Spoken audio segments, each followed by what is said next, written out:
Assalamualaikum. My name is SYUKRI bin SAZALI as the moderator today. Today's topic is role of OSH legal requirement in business management and occupational safety and health act in Malaysia and its significant characteristic. We will be discussed in greater detail today. So let's begin by discussing the function of OSH in corporate management. First and foremost, I would like to introduce each of us to begin our session. So you guys, may you all introduce yourself first? Hello, my name is MUIZ. Hello, my name is Siti NURUL. Hello, my name is ABDUL Hakim Aizam. My name is FIZWAN HAKIMI. Okay. So today we want to explore the subject of OSH in involvement in company management in more detail. To kick off today's session, I would like to remind you all that poor workplace safety and health cost money, especially in these hard economic times. Furthermore, case example demonstrate the connection between effective OSH management and increased performance and profitability in company. So let's start with the role in business management. Mr. MUIZ, can you present or explain about the topic? Okay, thank you for AIMAN as a moderator. My name is MUIZ. Today, I will explain about the role in business management. Okay, there are a few of role of OSH in business management that I would like to highlight. First of all, encourage a secure and healthy work atmosphere. For example, maintain any equipment relate to the job scope so that it is safe and work efficiently by providing personal protective equipment for employees or use suitable warning sign. Second point is OSH also protect all the general public who may be affected by the occupation environment. For example, like in the factory, there must a rule and regulation on how to careful dump the waste so it will not affect the nature that can lead to the public health and deterioration. For the third point is the maintenance and promotion of worker health and working capacity. Good working condition can provide social protection, status, personal development, opportunity, and protection from physical and physio-social hazard. For the 4.4, the improvement of the working environment and work to become conducive to safe and health. For example, it provide a working environment which is conducive to worker. Reasonable precaution steps are taken so as to ensure the worker are prevent from injury or health hazard due to work activity being carried out. Okay, for the last point, last but not least, the last offer that OSH can give is development of work organization and working culture in a direction which is support health and safety at work, and in doing so also promote positive social climates and smooth operation and may enhance productivity of the undertaking. For example, a great organization culture is the key to developing the trait necessary for business success. It has been proven that companies with healthy culture are 1.5 times more likely to experience revenue growth of 50% or more over 3 years. That's all from me. Thank you.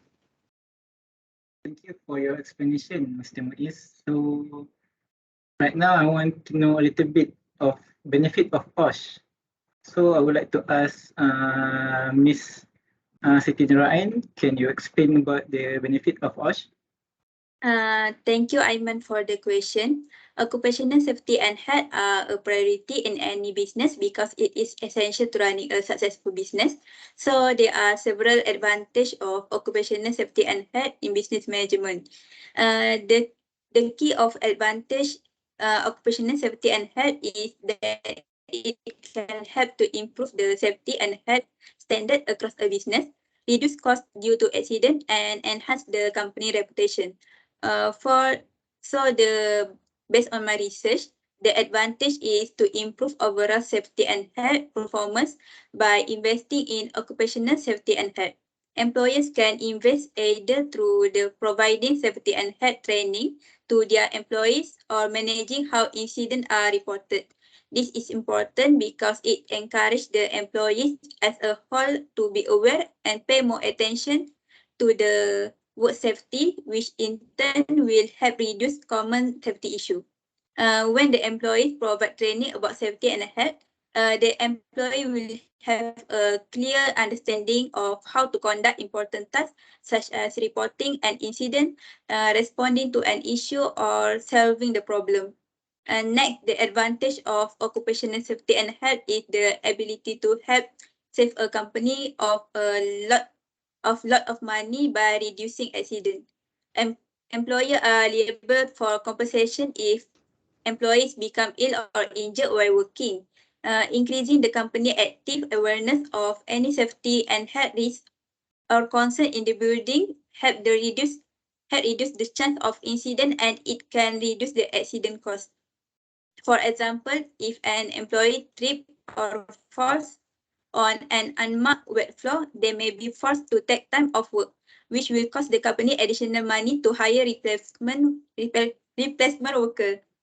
And lastly, occupational safety and health program can contribute to the company reputation. For example, if the employee has a particular health problem and a company works well with the employer to offer the employer the expert support and guidance that the employer requires, word of mouth can definitely contribute to a good company reputation. So employees are becoming more concerned about what the employer expects from employees. Therefore, hearing about how a company has treated someone healthy as a priority is only going to be attractive during the job search. Similarly, investors will also be drawn to the improved company reputation. That's all for me. Thank you. Thank you, Ms. Siti Nurain, for the sharing. So I would like to share the safety policy of the OSH. A health and a safety policy is a formal declaration made by an employer outlining the company's commitment to safeguarding the public's and workers' health and safety. It is a supported pledge by management to care for the health and safety of its workers. Like example, there's a few workplace safety regulations that we are not aware. An OSH policy that the employee is committed to and that is shared with all employees should be laid out in writing after consultation with the workforce and their representative. The policy should be brief, clearly worded, dated, and made effective by the employers or the most senior accountable person in the organization signature or endorsement, particular to the organization and suited to its size and nature of its operation.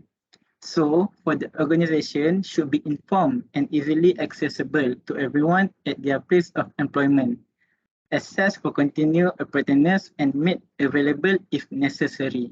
To pertinent external interested parties, the organization should devote to the following core concepts and goals which should at the very least be outlined in the OSH policy.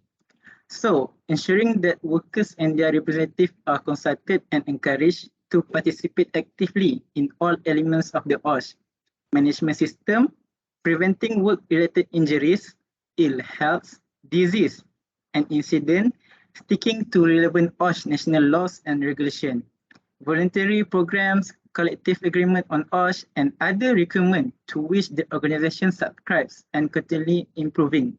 This brings to mind my mind, the Chernobyl incident and the city has a significant influence from a legal standpoint. Many nations did not previously have rules and regulations to safeguard the populace and the workers. Much alone to avoid accident like this one. In order to prevent the same catastrophe from occurring to us, preparedness and response for a nuclear or radiological emergency plan. Therefore, I will leave it to Mr. Hakim to provide specific considering in this accident. So, Mr. Hakim, can you give us a little bit of example the past of OSH? Yes, can Aiman SYUKRI. Yes, now I will share with you guys 3 events that relate with OSH. First event is in February 2012 at Sungai Tiram, Johor. During the incident, the victim together with another colleague was repairing a sand processing machine on a platform located in the middle of the river. The victim usually crosses the river through a pipeline from the platform to the river banks. While crossing the river, the victim fell into the river and could not be saved. Based on investigation, cause of death is died due to drowning because there is no practice of safe work procedure at workplace. The second event is in November 2011 at Factory Pahang. At approximately 2:35 p.m., a foreign citizen was struck by a steel L-beam while he was transferring the steel onto a lorry. The victim, who suffered serious injuries to the head, died at the scene. He was then brought to Tengku Ampun Hafzah Hospital for further investigation. Based on the investigation, cause of death is died struck by falling steel L-beam because there are no comprehensive safe work procedure for works on lifting and lowering using overhead traveling cranes. For the last event is in July 2013 at Residential Flats Kuala Lumpur. Incidents occur when the lift suddenly stopped between floor 2 and 3. Victim climbed out of the lift when suddenly the lift started moving downwards and caused the victim's head to be caught between the header car door and door hanger landing. He died at the scene. Based on the investigation, cause of death is died due to caught in the lift because the lift was not functioning normally. That's all from me. Back to Aiman. So, thank you, Mr. Hakim, for the good history sharing. So, I would like to know more about the employee responsibility to OSH. So, Mr. FIZWAN, can you share a little bit more about the employee responsibility in OSH? Mr. FIZWAN, are you hearing me? Thank you, Mr. Aiman. Okay. So, every employer, including self-employed person such as myself, has a duty to ensure, so far as is practicable, the safety, health, and welfare of all its employees at work. So here are some of the employer responsibility towards rules of OSH. So firstly, provide a workplace free from serious recognized hazards and comply with standards, rules, and regulations issued under the OSH Act. Number 2, examine workplace conditions to make sure they conform to applicable OSHA standards. Next, use color codes, posters, labels, or signs to warn employees of potential hazards. So next is establish or update operating procedures and communicate them so that employees follow the safety and health requirement. Employers must provide safety training in a language and vocabulary workers can understand. For each of them to understand each other is too easy to communicate. And employers with hazardous chemicals in the workplace must develop and implement a written hazard communication program and train employees on the hazards they are exposed to and proper precautions. And lastly, make sure employees have and use safe tools, equipment, and properly maintain this equipment, such as example, employees also have certain responsibilities when it comes to the equipment and protective clothing aspect of their work. They must not misissue any equipment that is provided for safety purposes. These include equipment such as fire extinguishers, protective helmets, and safety goggles. So that is all from me. Back to you, Mr. Aiman. Thank you, Mr. FIZWAN. So, for now, I would like to know, I would like to ask to you guys about a little bit about the background, the act, and a little bit about I would like to know the bad impact in occupational safety and health in Malaysia. So can you guys share a little bit about the background, about the act, and about the bad impact in occupational safety and health in Malaysia? So who wants to start first? I can start first for the background. Okay, are you hear me? Yeah, I can hear you. Okay. Okay, for the background of OSH 1994, safety and health in the workplace is an important issue and is closely related to the safety and health in society and the environment as a whole. Safety and health issues are high on the agenda in a workplace. The work environment must be safe and not pose a risk to employees. Therefore, the Malaysian government, through the Department of Occupational Safety and Health, DOSH, enacted an act in 1994 called the Occupational Safety and Health Act, OSHA 1994. OSHA 1994 provide a legal framework to foster, encourage, and promote high quality of safety and health at work. This act was created to give guideline to employer and employees regarding their responsibility to create a safe and healthy working situation.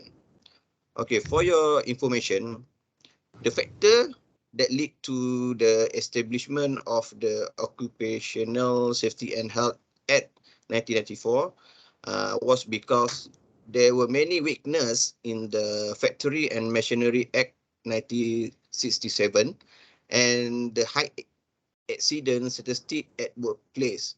For example, the explosion of the Bright Sparkler firecracker factory in Sungai Buloh in 1994 resulted in dozens of workers being trapped and killed in the incident. Under the Occupational Health and Safety Act 1994, it is one of the employer's responsibility to take care of the safety and health of the worker while working, and also other people who are also in the area. That's okay. That's all from me. Thank you. Okay. Can anyone tell me a little bit about the act in OSH in Malaysia?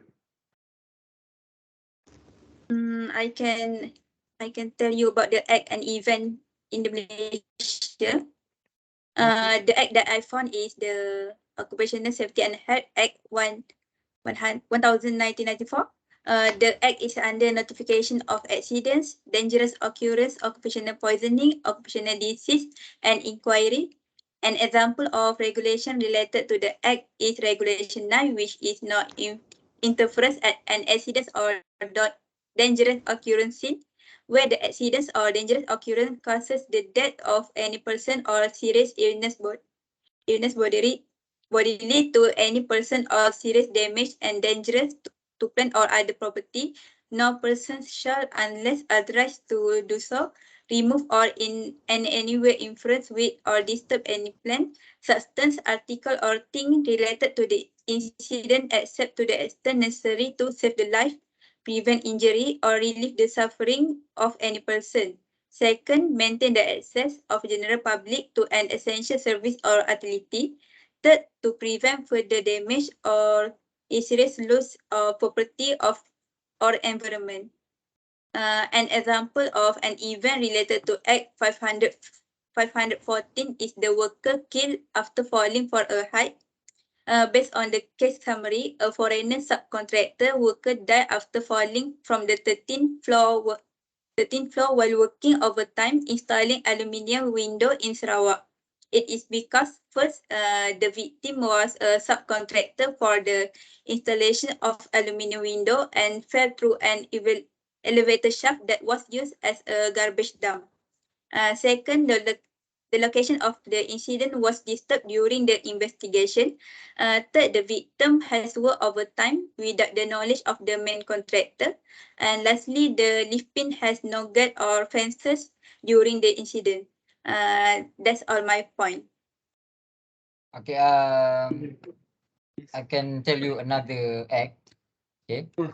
Thank you, Mr. Okay, Hakim. another act is Regulation 28 of the Factories and Machinery, Operation of Buildings and Engineering Works Safety Act 1986 BOWEC has stipulated that formwork and shoring must be certified as being of safe construction by a professional engineer, and they must be short or fastened once perfectly in order to maintain its position and shape. One example event that can be related to this act is in April 2012 at construction site Johor. During the incident, the victim was carrying out peeling works. Suddenly, the peeling machine collapsed, and the victim, who was in the peeling machine cabin, could not escape as the cabin sink into soft earth. Based on investigation, cause of death is death by suffocation because there are no safe works procedure for peeling works. Okay, that is from me. Back to Aiman. Hakim and Miss. So for the last one, for the bad impact, Mr. FIZWAN. Right, so I can give the good and bad effects towards the OSH. So basically, OSH focuses on safe and healthy work conditions. This field focuses on preventing accidents and injuries on job sites, which is valuable and meaningful work. There are some the good and the bad towards society and company OSH. So I try to give the good effects first. So firstly, it increases employee productivity. One essential way to build happiness among your employee base is to provide them with a healthy working environment. Feeling unsafe or not cared for is a simple way to lower productivity. Second, it keeps employee at work. So OSH regulation help reduce future incidents by identifying potential hazards, reviewing safety procedures with employees to make sure they are well known, and record keeping information about events.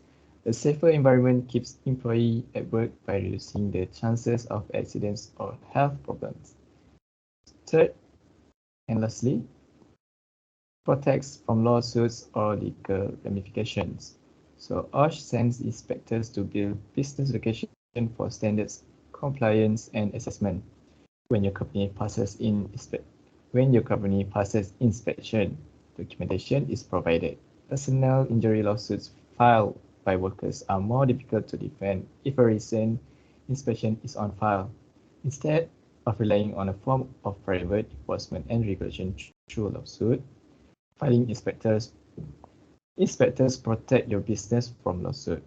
So even if the lawsuits aren't your biggest concerns, accidents on the job also can cost you a great deal of money from OSH medical side of things. So for me, the bad effect on OSH is the time. Basically, waiting for things to happen in occupational OSH takes time a while. This is especially true when waiting for letters from specialists or perhaps trying to arrange appointments with reluctant employees. And I think lastly, the bad effects for OSH is, I think, the cost. Work-related injuries, diseases, and death result in high economic costs to individuals, employers, governments, and society. So the negative effects of poor OSH management include costly early retirement, the loss of skilled staff, and high medical costs and insurance premiums. So I think that is all for the good and bad effects towards OSH. So I'm bringing back to you, Mr. Aiman. Thank you, Mr. FIZWAN. Can I know that you are on a flight mode, that you are flying in the air because you sound so sleepy? Mr. FIZWAN? No. No, okay. Yeah, you taking anything? No. No, not taking anything. So I'm thank very you, good Mr. condition. MUIZ, Ms. Siti Rain, Mr. Hakim, and Mr. FIZWAN. So from your sharing and your presentation, I would like to say the OSH Act provides comprehensive protection for companies, the general public, and particularly employees who are more vulnerable to risk. In Malaysia, there's a lot of construction development that puts the entire population at risk. The action we outlined before will eliminate any potential risk or threat. So there is always a chance that someone might be injured in an accident. Thus, no workplace can be fully free of risk and injuries. The Department of Occupational Safety and Health, DOSH, a division of the Ministry of Human Resources in Malaysia, is in charge of overseeing workplace safety, health and welfare, as well as defending the general public from dangers to their safety and health brought on by various industry-related activities. So we are the final things to conclude our conversation. I would like to thank to all you guys, Ms. Siti Nurain, Mr. MUIZ, Mr. Hakim, and Mr. FIZWAN for your effort in providing a clear explanation that are accompanied by substantial facts so that we may all acknowledge one another with regard to OSH difficulty. So I hope to run across you again soon. Thank you. Assalamualaikum. Thank you. Thank you. Waalaikumsalam. Thank you. Okay dah.